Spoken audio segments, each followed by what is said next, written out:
Tired of cold and flu weighing you down and wasting weeks of your life every year? In this video, we're going to learn my top 8 tips for never getting sick. Oh, and stay tuned to the end because one of them might really surprise you.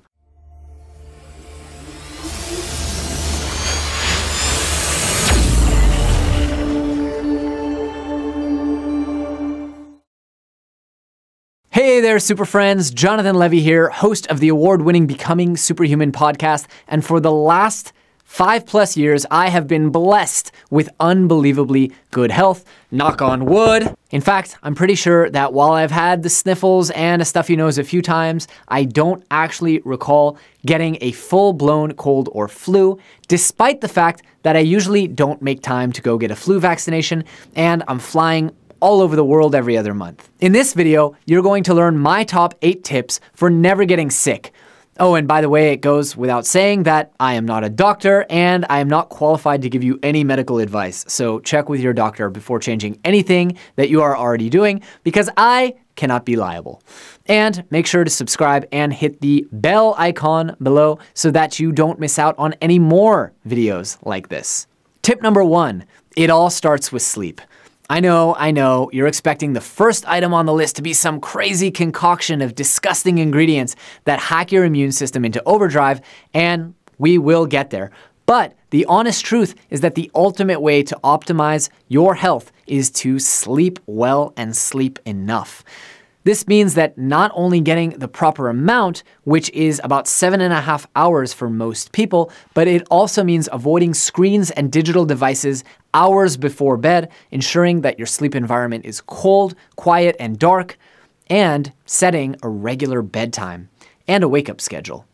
Without proper sleep, your body cannot do all of the maintenance work and defense that it needs to do to your tissues and your cells, much less balance the body's hormones, creating an imbalance in nearly every system in the body and even at the cellular level. Not to mention the horrible effects that even mild sleep deprivation have on your brain and its performance. So if you want to learn more about how to optimize your sleep, I've interviewed 2 of the world's top experts in the subject, and we have some links in the description to resources that will help you do just that. Tip number 2, chaga mushrooms. Here are your crazy concoctions as promised, in the form of a powerful brew of immune-boosting fungi known as chaga. Everybody knows that there are a variety of herbal and plant medicines for just about every ailment under the sun, but what most people don't know is that the fungi kingdom also has a ton of therapeutic varieties, from mushrooms that boost your brain power, to mushrooms that let you talk to trees, and even mushrooms that boost your immunity. In fact, I was surprised to learn that something like 20% of the pharmaceuticals we take today are derived from some form of fungi. When it comes to immunity boosting, the mushroom of choice is chaga. Chaga has an abundance of beta-D-glucans, which help balance the response of the body's immune system, but it can be pretty hard to find in your local grocery store. For this reason, I personally really love the chaga beverage mix made by a company called Four Sigmatic. On top of that, I also switched out my plain old everyday coffee for one of Four Sigmatic's different kinds of mushroom coffee mixes. I actually prefer this one because it combines the powerful brain-boosting lion's mane mushroom with the immune-boosting chaga mushroom, and it's all baked in. So that means that I'm not only much more productive and focused than I am on regular coffee, I'm also getting daily immune support for a completely natural boost. By the way, if you guys would like to save 15% on the whole range of Four Sigmatic products, we've actually worked out a special partnership with them, and we have included a special link with a coupon code in the description below. Tip number 3, vitamin C, but much more than Dr. Mom ordered. Over the years, I've discovered that even when I start to feel mildly sick, you know, that scratchy throat, drippy nose, or mild headache, I can generally turn things around with a hefty dose of vitamin C. This is pretty much common knowledge. After all, how many moms out there give their kids a glass of orange juice when the kid is starting to get sick? But here's the thing. The levels of vitamin C that I'm talking about are much more than you could get from even an entire bottle of vitamin C, and with a heck of a lot less sugar. In fact, when I'm starting to get sick, or I'm hopping on a flight, arriving from a flight, getting to a conference room full of people, I generally will take between 500 and 1,000 milligrams of vitamin C per day from a high-quality source such as rose hips. And I've even heard people like Tim Ferriss say that they will take 1,000 milligrams an hour while they're awake. Now, while a lot of this, especially at those higher levels of 1 gram an hour, is inevitably not absorbed in the body, the reality is that vitamin C has an extremely high toxicity in the tens or hundreds of thousands of milligrams. And so experiments have even been done with giving cancer patients doses that are orders of magnitude more than the recommended daily dose. Giving your body a high dose of vitamin C, even if just for a few days, gives it the opportunity to absorb as much as it needs, allowing it to strengthen your immune system and fight off any nasty bacteria that may be bringing you down. But ramp up slowly because headaches and diarrhea can happen. Tip number 4, follow the golden rule for hand washing. Most of us know that we should be washing our hands, but how many of us actually do it frequently enough? After all, we are exposed to all kinds of bacteria every time we touch something or someone. Now, overall, this is a good thing. It's not something to be afraid of. Being exposed to new bacteria help us develop a healthy microbiome, which aids in our digestion and promotes elevated immunity. That's why overall, I don't recommend scrubbing your veggies too hard, wearing a filtration mask in public, or walking around sanitizing everything around you. With that said, there are some exceptions, and those are predominantly before eating or raising your hands to your face. When we eat, we inevitably touch our food, our utensils, and our mouths, and so it's important to always wash your hands before eating. But what about all of the other times you touch your face? Do you wash your hands before brushing your teeth and flossing? Before rubbing your eyes in the morning? Before yawning? Sure, it would be overkill to constantly run to the bathroom before yawning, but there is some happy middle ground. Personally, I always wash my hands immediately before sitting down to a meal. For example, going straight to the restroom when I arrive to a restaurant and while I'm waiting for my table. And I try to regularly wash them whenever I'm reminded. In addition, I try to avoid raising my hands to my face unless I know perfect proof positive that they're clean. Tip number 5, ginger tea. Just like vitamin C, I've come to discover that ginger is an extremely powerful antioxidant, anti-inflammatory, and antifungal plant. It's all natural, and it actually works better than many medications out there. When you start to feel sick, try taking your vitamin C tablets with tea made from fresh, organic, raw ginger with honey and cinnamon. Then, when you're done drinking the tea, eat at least 1 teaspoon of the soaked ginger.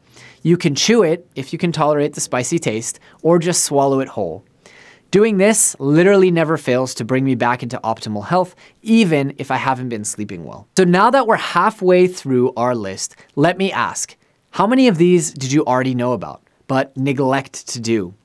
Let me know in the comments below whether you did or did not know about this, and whether or not you always remember to do it. Okay, on to tip number 6. Drink tons of water, tea, or bone broth. When you are sick, your body needs to flush out whatever is ailing it. In order to do that, it needs a lot of high-quality liquids. That's why Dr. Mom always is trying to get you to drink that orange juice, or if you were lucky, some delicious homemade chicken noodle soup. But when I talk about high-quality liquids, I'm not talking about sugary orange juice, artificial Gatorade, or otherwise healthy smoothie concoctions. I'm talking about pure, clean H2O. Water is instrumental in pretty much every single process in our bodies, not just at the systems level, but also at the actual cellular level. I've heard it said that being as much as 2% dehydrated can reduce your body's performance by as much as 20%.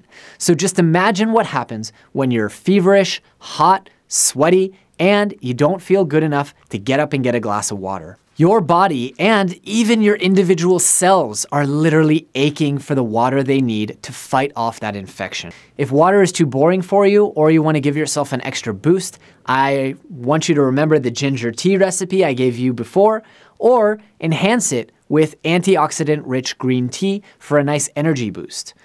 If you want to also give your achy joints some love, I recommend some bone broth made from real fish, poultry, or beef bones, not the powdered junk. Tip number 7, exercise, even when you start to feel sick. We all know that exercise is good for our bodies and promotes health and happiness, but conventional wisdom would tell you to take it easy as soon as you start to feel sick. Not so. While certain illnesses such as fever, food poisoning, or bronchitis should definitely keep you out of the gym, a simple cold can often be staved off or reduced by getting your body moving. Exercise is great for boosting our body's immune balance and feel-good hormones, and for that reason, you shouldn't completely rule out a light workout when you start to feel a little under the weather. Tip number 8, get your daily dose of magnesium. Years ago, I was shocked to discover that between 70 and 80% of Westerners are magnesium deficient due to excessive topsoil depletion in our agricultural system. This is alarming because magnesium is supposed to be the second most abundant element inside human cells and the fourth most abundant positively charged ion in the human body. Within the body's cells, it serves literally hundreds of critical functions and is absolutely necessary for proper muscular, cognitive, and cellular functions. The thing is, the average adult male needs about 400 milligrams a day, and the average adult female needs 300. And that can be really, really hard to get from foods or even from many of the low-quality, over-the-counter magnesium supplements, which are made of low-absorbing magnesium citrate or magnesium oxide. Personally, I've had a lot of success with a unique product called Natural Calm Magnesium Powder. Because of their proprietary blend of magnesium, which you dissolve in water immediately before drinking, they boast a higher absorption rate than most other supplements on the market, and so the benefits of their products range from better sleep to better bowel movements and even improved immunity. If you are not taking a magnesium supplement, it's a very good idea to at least consider one, and you can find a link to the one that I like right in the description below. So now that you know my top 8 tips, let me ask you, how prepared are you to actually use them? For example, how many of you have ginger in your refrigerator at all times, chaga, magnesium, and vitamin C in your medicine cabinet, a properly designed sleep environment, and a nice smelling bottle of hand soap at every sink in your house and office, encouraging you to wash your hands as often as possible? The number one most important factor to your success isn't willpower, it's setting up your environment so that it's easy to follow these strategies. After all, at least half of these tips are probably common sense to you, but in that moment, when you start to get the headache, get the runny nose, and get the achy joints, how many of these strategies do you actually follow? That's why I want to encourage you to take the following next steps. 1, stock up on any of the supplements or food products that I talked about in this video using the links below. Number 2, if you're serious about optimizing your health and wellness, I want to encourage you to not only subscribe to this channel, where I regularly share memory, learning, and productivity hacks, but also subscribe to our podcast channel, where we put out a new interview with some of the world's top experts and top superhumans every single week. We've already put out over 170 of them, so make sure to go back and listen to those episodes on sleep and on everything else. Finally, if you like this video, don't just subscribe. Hit the bell icon so you never miss a video, and give me a quick like to let me know how I'm doing, and of course, let me know in the comments which of these things you did and did not know about.